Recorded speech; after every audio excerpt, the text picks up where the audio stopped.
Hi, my name's Amy and I'm the Exhibitions and Interpretation Officer at Elmbridge Museum. You're watching the Curator's talk for our exhibition at Cobham Library, Look Back in Anger, which looks at the history of protest and dissent in our borough. Despite Elmbridge's peaceful appearances and generally harmonious day-to-day life, I didn't have far to look to find protest for this exhibition. Elmbridge has actually been at the root of lots of huge and well-known protests. Landmarks within this borough have provided a venue for some nationally prominent movements, ranging from the diggers to suffragettes to more modern disputes like the Battle of Ditton, 1980s strikes and agitation at the development of Esher Bypass. The key thing to note is that whether the protest is on a large national or a smaller local scale, it nearly always represents a cry of disapproval at the status quo, and the roots of grievances can stem long into the past or have shallower foundations in the more immediate present. Today, I'm going to outline the history of a group who are, in my view, the most prominent protesters in Elmbridge's entire history, the Diggers. I'm going to go into quite a bit of detail about their story, because this is something we didn't have much space for in the display itself, but it is really important. I'll then move on to talk about how I put the exhibition together, comparing local protests and thinking about whether the past can ever be recreated or copied, and finally looking at some of the objects in closer detail.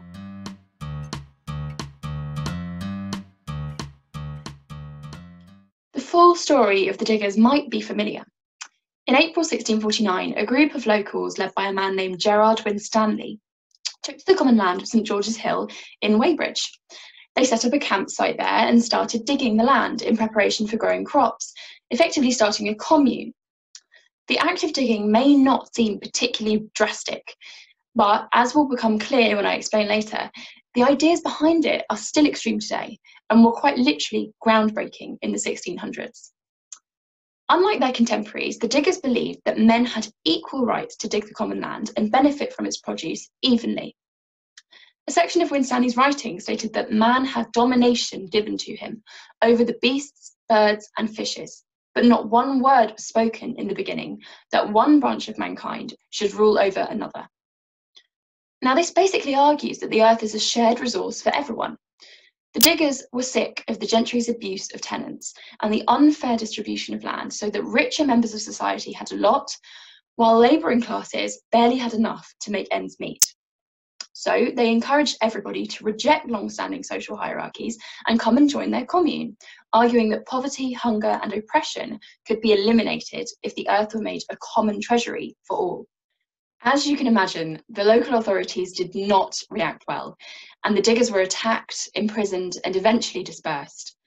But the main question is, how did such a small community so long ago develop these big ideas? The national story of the Diggers began with one unhappy man in a quiet corner of Elmbridge.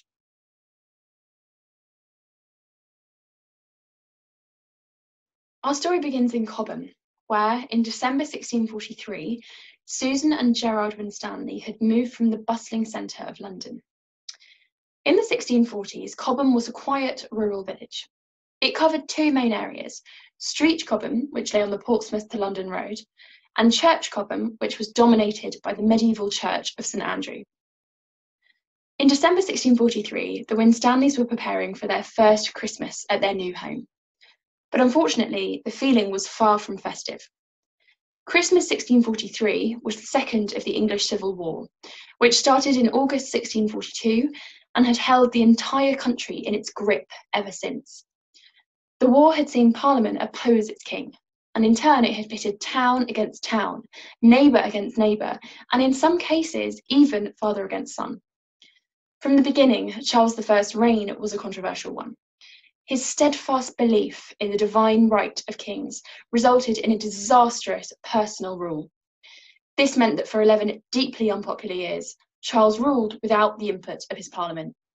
The supporters of Parliament, or parliamentarians as they were known, resented this and wanted to limit the king's power, whereas royalists supported Charles and the monarchy. Amongst the chaos, Gerard Winstanley's London cloth business had collapsed. Rebellion, uncertainty, and heavy war taxation across the country had created such an unstable trading environment that a merchant's success could be shattered in an instant. Winstanley quickly found himself underneath a mountain of debt, leaving him no choice but to abandon his trade. He wrote very sourly of his move to Cobham. By the cheating sons in the thieving art of buying and selling, and by the burdens of and for the soldiery in the beginning of the war, I was beaten out both of estate and trade, and forced to accept of the goodwill of friends crediting of me, to live a country life. So he's clearly very disgruntled and embittered at this point. After moving to Cobham, Winstanley got involved in farming at Millfield and Elm Farm, which is now the site of Cobham Cemetery. Now, it would be very easy to make a connection between the collapse of Winstanley's London business and the development of his radical thoughts about equality. However, this is too simplistic, and it's actually not that straightforward. A mixture of factors contributed to Winstanley's developing beliefs. There's evidence that his digger ideas were not fully formed before his arrival in Cobham. Some of his ideas were directly linked to his short-term experiences as a farm labourer, with far shallower roots in present hardships. For instance, if taxation had been a burden to Gerard in London, he was to find no relief at all in Cobham. The area was burdened by particularly heavy Civil War tax and suffered massively from the occupancy of parliamentarian troops all over the village, which was known as Free Quarter. Although he was a staunch parliamentarian supporter, Winstanley did complain that their soldiers and taxes had caused some of the parish to forsake their habitations, not being able to continue. The social tensions the Civil War had produced were only intensified by Cobham's greedy Gavel family, the lords of the manor. They exploited their tenants to benefit themselves and tried to sidestep any customs which protected tenant rights. These constant local gentry abuses plainly had a serious impact on Winstanley in the gradual formation of his digger ideals. Gerard wrote that rich Norman freeholders, or new more covetous gentry, overstock the commons with sheep and cattle, so that inferior tenants and poor labourers can hardly keep a cow, but half starve her. They are kept poor still. Winstanley resented the amount of power held by particular figures of authority, using the Norman yoke, in other words, the oppression of the population since the Norman conquest, as one of his main arguments in support of equal living. Nearly 6 years after Winstanley's move to Cobham, in April 1649, tensions had reached boiling point. The beginning of the year witnessed one of the most shocking events of English history, the execution of King Charles I. His death was just one of a total 200,000 caused by the bloody Civil War, which had battered England for nearly a decade. Charles's grisly end signalled the defeat of the Royalists, but it left a deeply divided society in its wake. With the king gone, the Rump Parliament that signed his death warrant wasted no time, abolishing his office completely and plunging the government of England into uncharted waters. And by April, the future of English rule was still uncertain. The parliamentarian side had guaranteed reward and betterment to justify heavy taxes and free quarter they had imposed during the war years. But for many, they hadn't delivered on their promises, and things hadn't changed as much as they'd expected on a local level. In short, the abuses of power which had existed before were still happening. Meanwhile, dreadful harvests were leading to appalling levels of hunger and unemployment. The political division and widespread misery provided the perfect breeding ground for extreme groups. In Cobham, Gerard Winstanley had had enough, claiming in his usual dramatic way that all laws not grounded upon justice, liberty, and reason should be cut off with the king's head. It is at this point that he seized his moment, and the diggers emerged on St George's Hill. Francis Drake, Walton's local MP and Lord of the Manor, led the attack on the group's crops and animals at every turn in a vicious attempt to drive them off St George's Hill.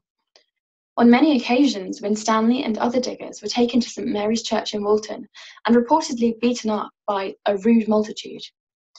When the campaign of physical intimidation failed, Drake turned to prosecution. After serving time in their makeshift prison of St Mary's, the captives appeared in court at Kingston. Stubbornly refusing lawyers or any kind of formal defence, the July trial was the start of the end of the diggers' stint at St George's Hill.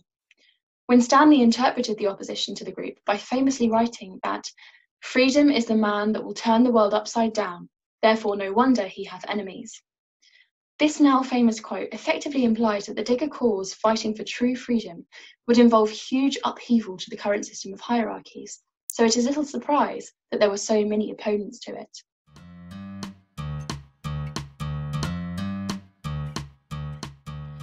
There's no doubt that the diggers were vital to the development of modern political ideals. Communism, socialism, Marxism all have similar strands of thought to Winstanley's diggers. But we should avoid heaping modern labels onto the diggers of the 17th century or viewing them through the lens of hindsight. Present ideologies did not exist in such confusing and turbulent times and would not have been recognised by the diggers themselves. They were their own unique group, heavily influenced by contemporary events, circumstances, and social structures that are foreign to us today. But their beliefs did act as a starting point for the gradual evolution of some modern ideals. The enduring impact of Winstanley's diggers is plain to see as far away as modern-day communist Russia. A column in the Alexandrovsky Gardens near Moscow's Kremlin commemorates those who developed communist thought, with Gerard Winstanley's name one of the most prominent among them. But of all the places that the diggers are remembered, I think that the influence of this small group of labourers could not be clearer than in Elmbridge.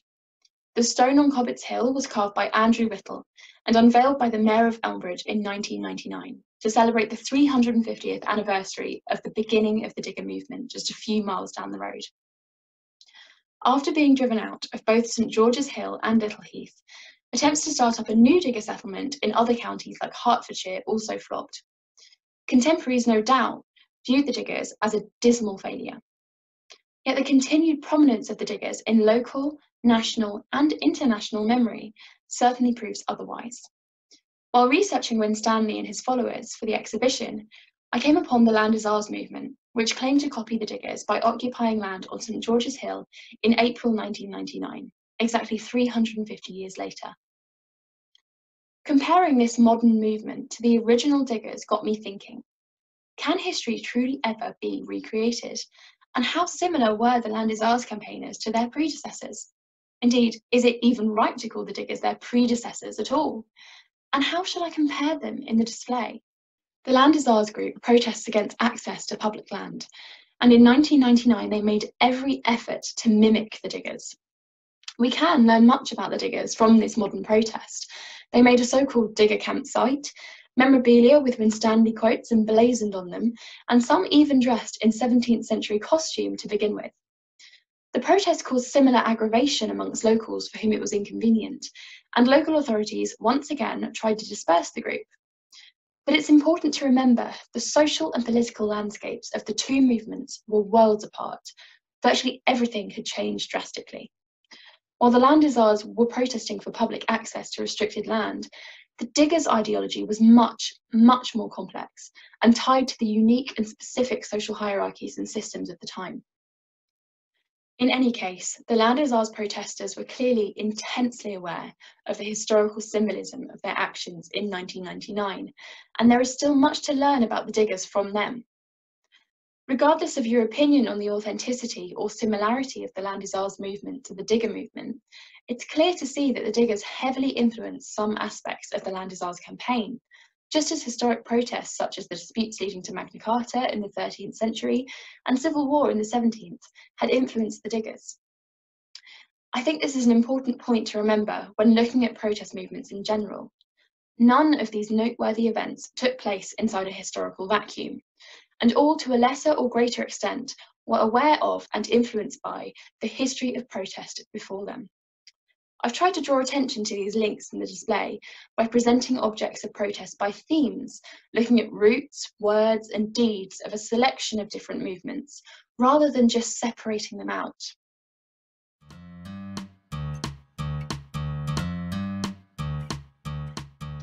The main challenge with making this display was in the objects themselves. There are plenty of original artefacts from protest movements like the women's suffrage movement, the Battle of Ditton, the Land is Ours movement, and other modern disputes, which you can see on our Look Back in Anger online exhibitions page. But as one of the oldest protests on Elmbridge's soil, there are very few surviving objects from the digger movement, or from the 17th century in general, in our collection.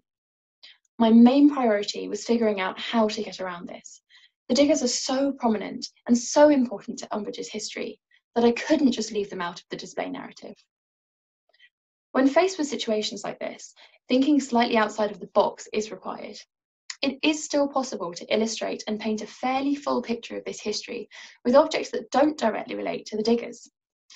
We have a print of Oliver Cromwell, photos from the Diggers film, and booklets relating to historical kings and queens, which can all be used to illustrate the story of the original diggers. For example, the mid-20th century cigarette card album we have on display was really useful. It doesn't mention the diggers themselves, and obviously originates from long after they were gone. But on the first page of the album, we can see information about the first Norman kings of the 11th and 12th centuries, and some of their oppressive actions. So, despite not being directly related to the diggers, in the end, this doesn't really matter. The album helps to demonstrate an important point about the abuses of kingly power that Winstanley had referred to as the Norman yoke of oppression. And it does this in an engaging way, bringing in fun, colour, and something different to the display. Likewise, where I've used photos from the film Winstanley, I think it helps to bring the diggers to life. Again, this film is from 1975, and therefore from a completely separate time period to the original diggers. The film set is only an interpretation. It can never be completely true to life or accurate in depicting the diggers. And it's important to point this out in the display to avoid painting a misleading picture. But despite inaccuracies, I feel that the pictures enable viewers to visualise the story being told in the display narrative. They're also really handy in showing how the diggers have influenced popular culture today and how they've been interpreted over time. Obviously, it would be ideal to have objects from the digger movement itself, but I do hope the display has demonstrated that when this is not possible, there are plenty of other creative ways to illustrate a narrative.